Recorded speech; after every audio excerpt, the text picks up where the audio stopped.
Welcome to the Gardenangelist, where we talk about flowers, veggies, and all the best dirt. I'm Carol Michael from Indianapolis, Indiana. And I'm Dee Nash from Guthrie, Oklahoma. Good morning, Carol. Good morning, Dee. Fall is here. Fall is here because we got a storm. We got a storm last night, and guess what didn't happen? You didn't lose your internet.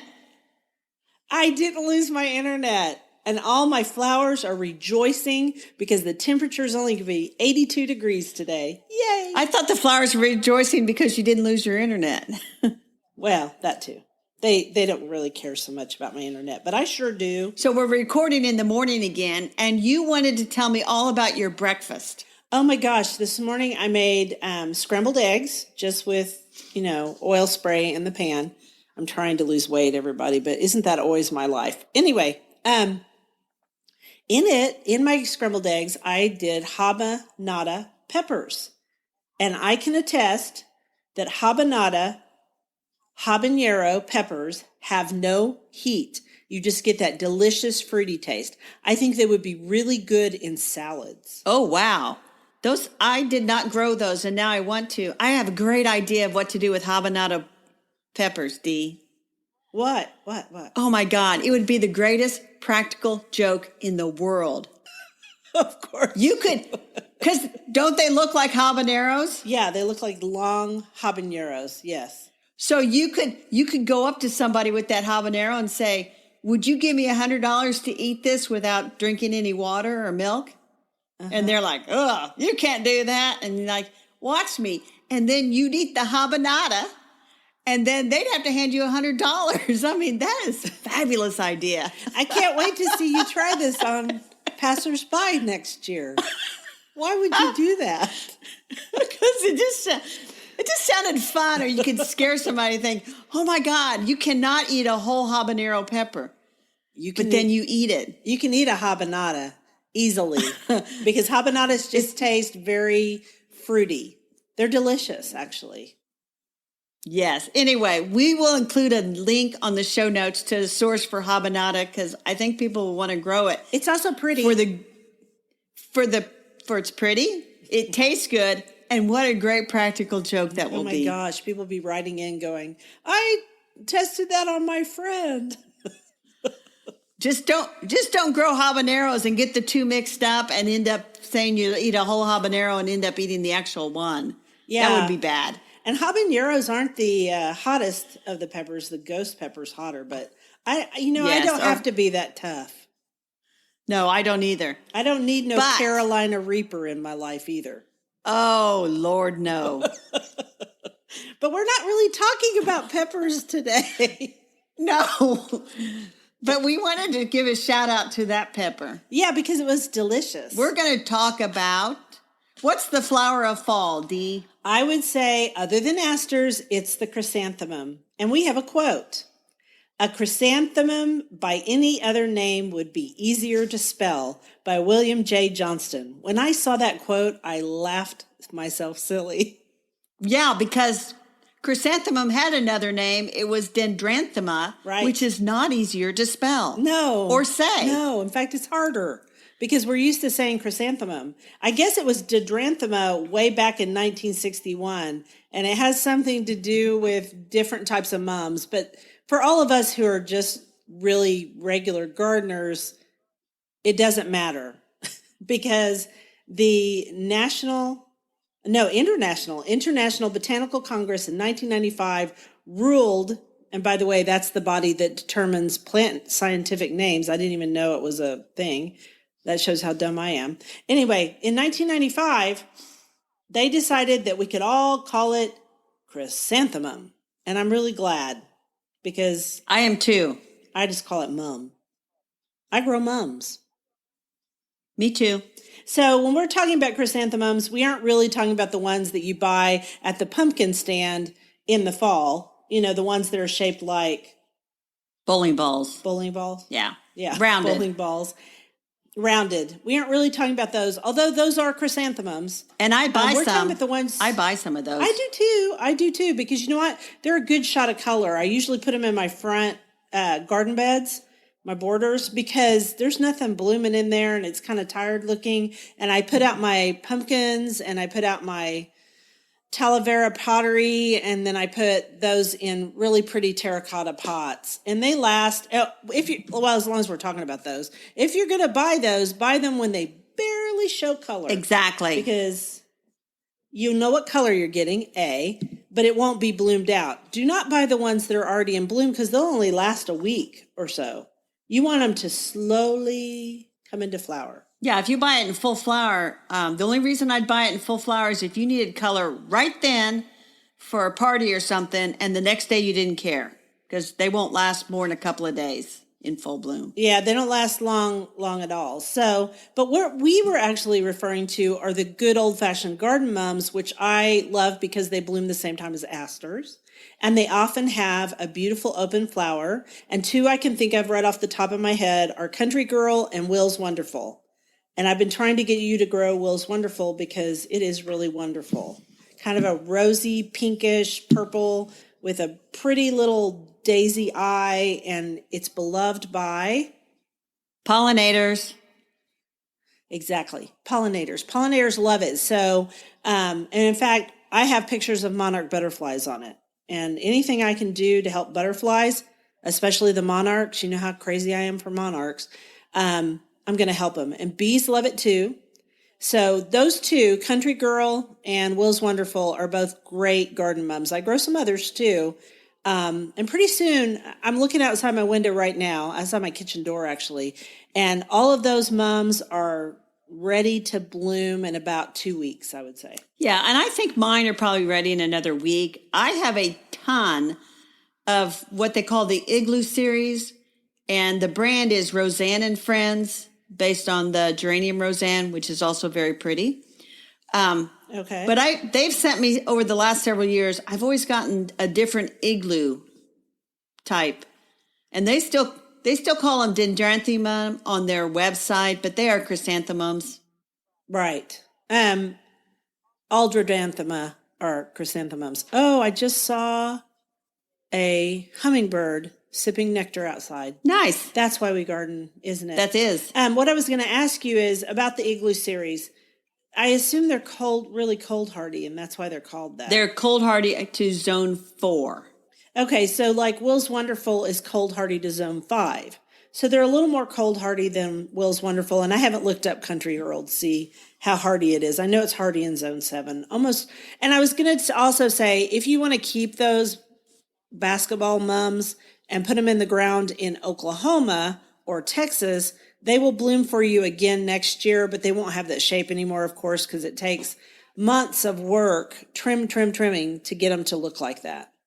Right. And people, I always get questions about mums. And actually, my sister texted me the other day, and a friend of hers said, are they going to talk about mums on the podcast? Because I have questions. Really? Yeah. Well, did they tell you the questions? Well, yeah, the questions are always the same. The one question people ask is, how do I get them to come back every year? And so the answer is, you don't put them in a container and then later in October or whenever plant them in the ground. You need to plant them in the ground in Indiana as soon as you buy them, and no later than, I'd say, the second week of October. You plant them in the ground. Okay. And then you got to keep them watered, obviously. And then don't cut them back until spring, when you see the first bits of green growth coming up. Then you can cut back all the brown stuff. Wow. Okay. Yeah, I mean, I cut mine back, I don't know, in the early spring, whenever. Yeah. I mean, whenever I'm doing the rest of the garden. I don't even think about it, honestly. Right. And I don't necessarily think about we'll call them the bowling ball mums that you buy, because I hope people realize that if they do overwinter them in the ground and they come up the next spring, they're not getting a bowling ball shape. They're getting a nice, free, open plant. And I think it looks nicer and more natural. And then Oh, I do too. So the ones I buy that are I just put those out in containers like you do.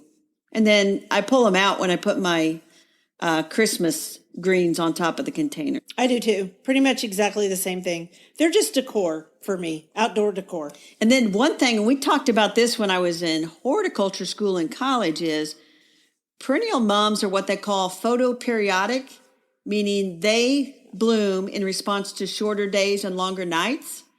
And so because of this trait, you don't want to grow them near artificial lights because the lights can disturb their bloom cycle.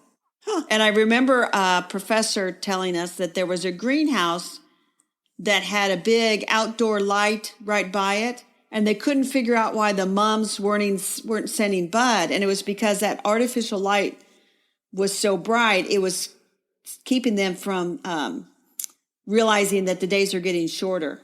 So that's one thing about mums. Most gardeners will never have to worry about that. It's just something interesting. Right, because they're not doing greenhouse management. Exactly. Greenhouse management, you would definitely need to remember that. That's not unlike what you have to do with poinsettias. They have issues also, right, but about light. How interesting. I didn't ever think about that. I just knew that they bloomed when the days grew shorter. So and you can, if you're growing perennial mums, like the Will's, what is that one called? Will's Wonder? Will's Wonderful and Country So Girl. they benefit from a little shot of fertilizer in the spring before they set bud, just to kind of plump them up a little bit. And then if you do want to control the shape, remember to do what I call the Indy 500 chop at the end of May, cut them back about half. So there'll be more branching, more blooms. And you call that the Chelsea chop. But then towards the end of May. Right. So you want to chop them back. And I'm actually looking outside and I see one of mine trailed over into the pathway. Sometimes in Oklahoma, you need to chop them back twice. I chopped these back in spring, but this is, I can't remember the total name of this one, Emperor something, but this mum, it just wants to flop. So if you have floppy mums, just put a support against them or hoist them back up and they'll be fine. In fact, I'm going to go out and do that after this podcast. So anyway, we'll put a link to Roseanne and Friends to the Igloo series. And then we should try to find a source for Will's Wonderful and put a link to that. We can do that. Now, and everybody will be ready for mum planting. And if I didn't answer all my sister's questions, then she'll just have to text me again. Or other people who have questions can send them to us at thegardenangelists@gmail.com or on our Facebook page or on our Instagram page. I've been having quite the conversation this morning about garlic and garlic chives, which was last week's episode. Not about garlic chives, about garlic. Although we could have mentioned garlic chives, which is Dee's nemesis. All right, so we're moving on to the veggies. That just brings us to veggies. It does bring us to veggies. And I have a quote. Go for the quote. I hate eating vegetables. The only vegetables I eat are lettuce on a burger. That's Chance the Rapper. Since Chance the Rapper is a wonderful dad, I imagine his wife is going to try to work on getting their kids to eat a few more vegetables than lettuce on a burger. But men sometimes are like that. So what vegetable are we discussing today?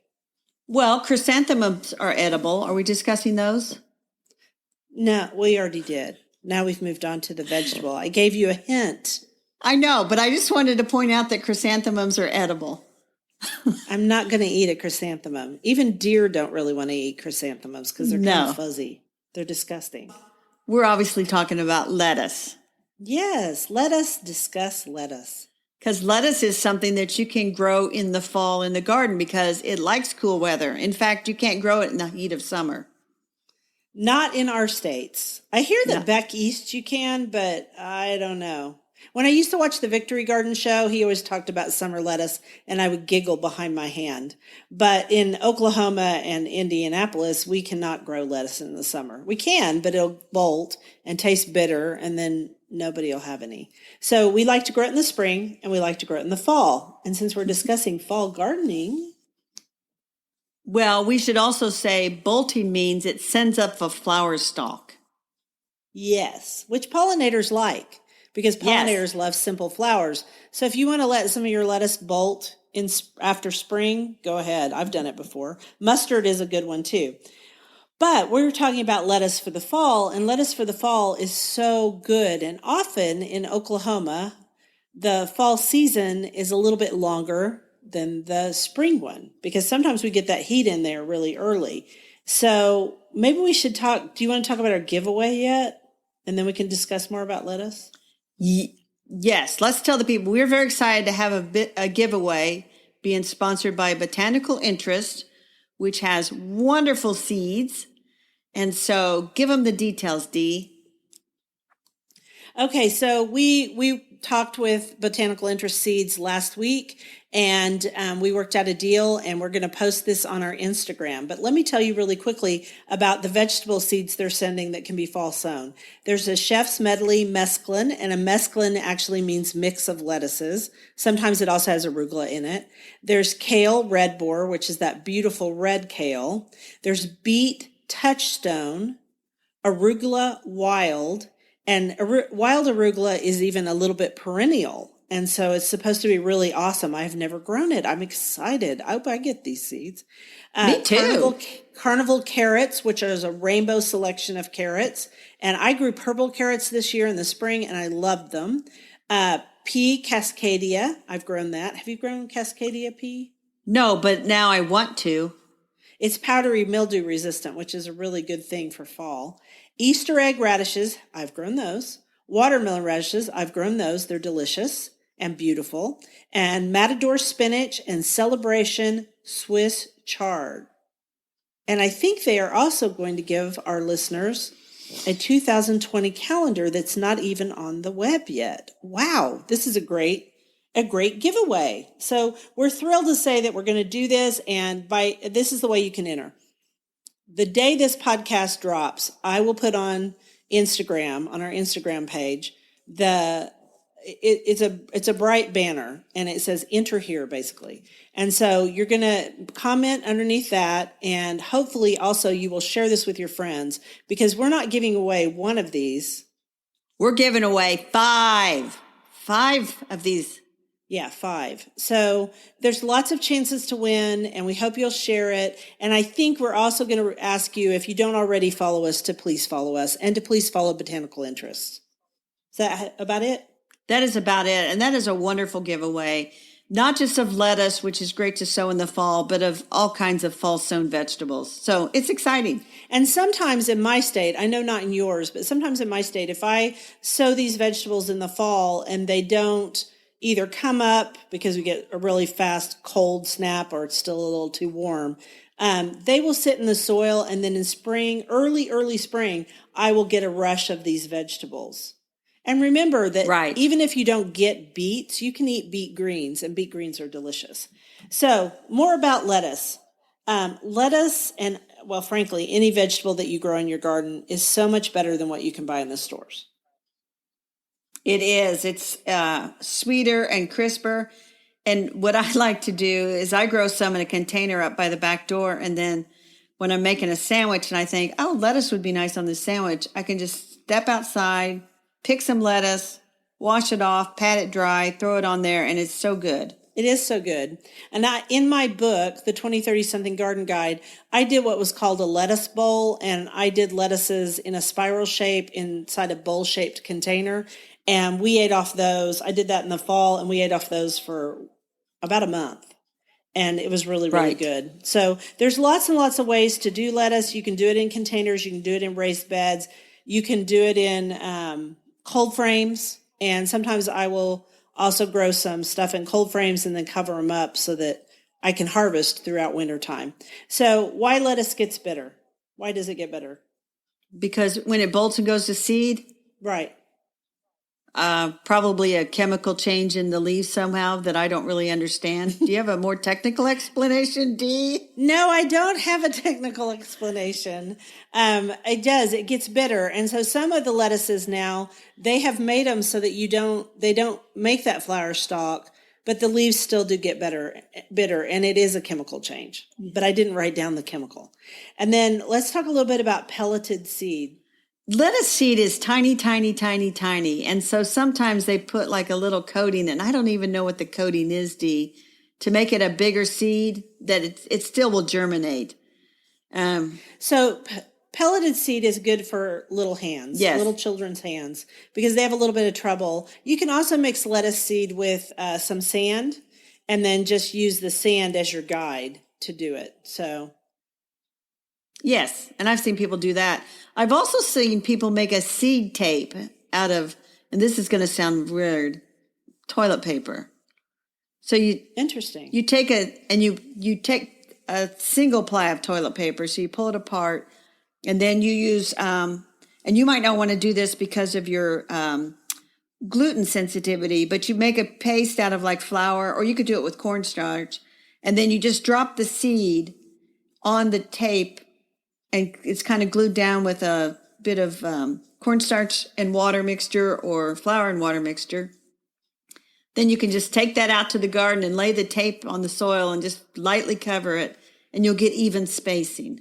And Dee's shaking her head at me, thinking, "No, ain't nobody doing it." Oh, I did. Oh my gosh, no. I did it. I am not doing that. I did it once. It works. I bet it works great, but what a pain in the rear end. Okay. I'm not doing that.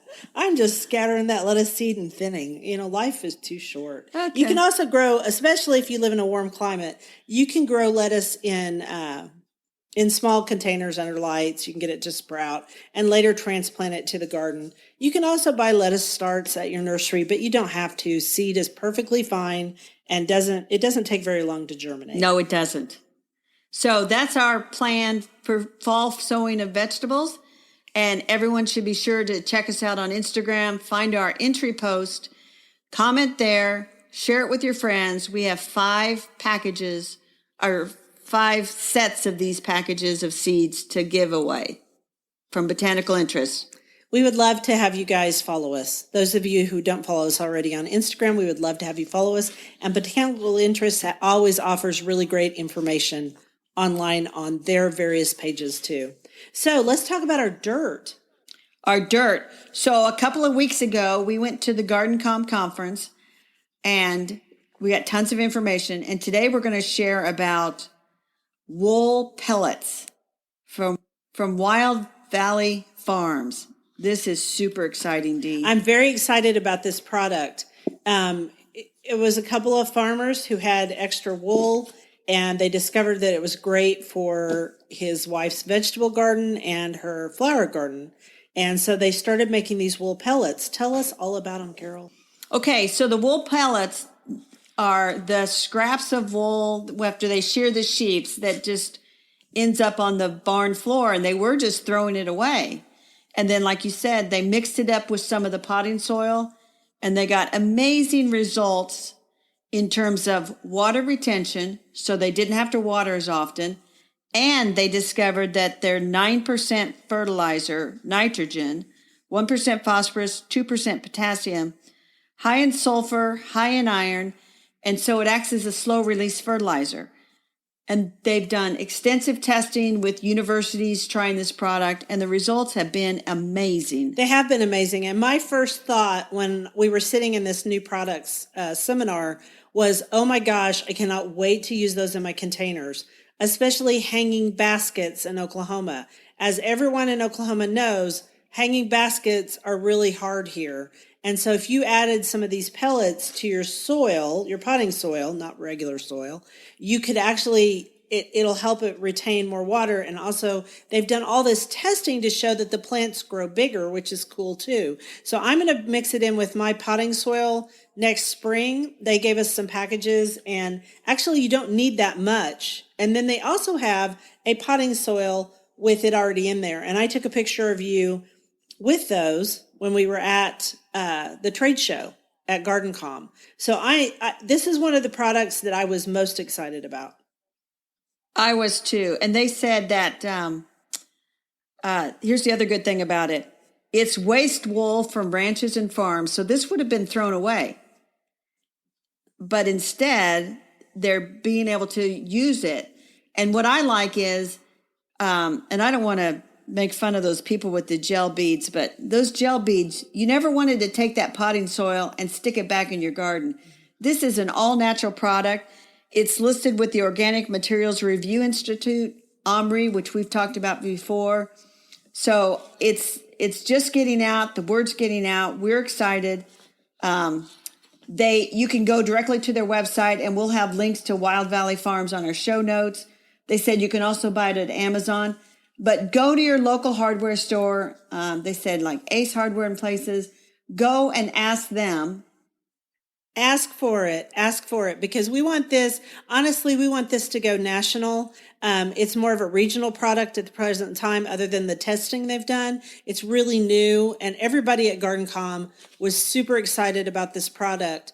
And and they have paid us nothing to even talk about this product. These guys are just farmers, and anytime we can help farmers, and also anytime we can upcycle something that was just going to go in a landfill, I say that's a win-win. Exactly. And I'm going to I picked up the brochure. I'm going to take the brochure down to my local greenhouse or a copy of it, because I want to keep the brochure. I'm going to tell them that they ought to check this out, because it reduces watering needs by 25%, adds fertilizer, and some of the pictures that show the tomato plants grown with and without, it's just amazing. It is. It's amazing. So if we haven't convinced you that's an amazing product, we're sad. So I'm very excited about it. I'm going to try it next year, and we're just really happy about it. And that's one of the reasons we go to GardenCom. It isn't just for the great gardens. It's not just for the great networking with other garden communicators. It's because we learn about new products that aren't even hardly on the market yet. Right. So that's exciting. And next week, we have another product that we're going to talk about that we saw there that isn't new, but nobody knows about it hardly, and we're excited about it too. I also want to talk about butterflies. Can we talk about butterflies? Yes, we have time to talk about butterflies, Dee. We always have time to talk about butterflies.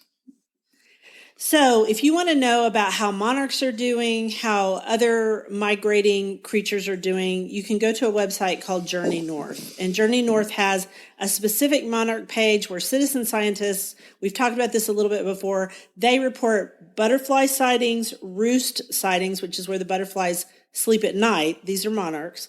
And then they also talk about eggs and caterpillar sightings. And so by citizen scientists doing this all over Canada and also the United States, they also have a Western section which deals with California butterflies, California monarchs, which are a separate migrating group. They show exactly where the migration is. And right now, as of when we're recording this, it's in kind of the Ohio, Ohio, South Dakota area right now. There are also some up in Ontario, Canada. The exciting thing about this is they're coming down, and there's a lot of them. And just a few years ago, we thought we were going to lose monarchs, but people all over the country have planted butterfly gardens and a lot of milkweed. And because of that, I really believe that we're starting to save the monarchs. Also, in Oklahoma, there's a big group that are working together to plant milkweed gardens and other butterfly gardens all over the state, especially along the highways, and they know where the known migration path is. So great group working together. The migration looks hopeful again this year. Last year was a great year, so I'm excited. I'm excited too, Dee. They should be hitting Indiana, and we're recording this a little bit before it's actually going to post, but we will see them fairly soon, and it's always a wonderful day when you've got butterflies in your garden. And just so that you think I'm not totally all about monarchs, although I love them dearly, I've seen a bunch of giant swallowtails in my garden just in the last few weeks. So giant swallowtails are amazing. I've seen tiger swallowtails, eastern tiger swallowtails. I've seen a lot of different butterflies. And now I plant specifically larval plants for all of these to try to help them out. You're better than me, Dee. I plant plants for myself. That's not true. Just kidding. I have plants for butterflies too. I do. I've seen a lot of painted ladies in my garden. Yeah, there was a butterfly. There was a painted butterfly. There was a painted lady butterfly explosion in the West this spring because they had a lot of rain, and so it was very exciting. And people were talking about that in Salt Lake City, which was cool. So it's been great chatting with you. I loved it, Dee. We've covered mums, we've covered lettuce, we've covered the wool pellets that we're excited about, and butterflies. We've done it all. We have. This is an exciting, jam-packed session. Right. And everyone, please don't forget the giveaway. Comment on the specific post on Instagram to be entered to win one of 5 prizes. Very exciting. And get your fall garden on. Amen. Lovely to talk with you, Dee. So folks can find us on Instagram, where we are the Gardenangelist, and then I'm Indie Gardener and you're Red Dirt Ramblings. On Facebook, we're the Gardenangelist. I'm May Dreams Gardens. Maybe I should change that. And you're Red Dirt Ramblings. We're also on Twitter. Find Indie Gardener, Red Dirt Ramblings, and the Gardenangelist. And always, you can email us at thegardenangelist@gmail.com. We'll have that address on our show notes. As always, it's great chatting with you over the garden gate. Bye now. Bye, Dee.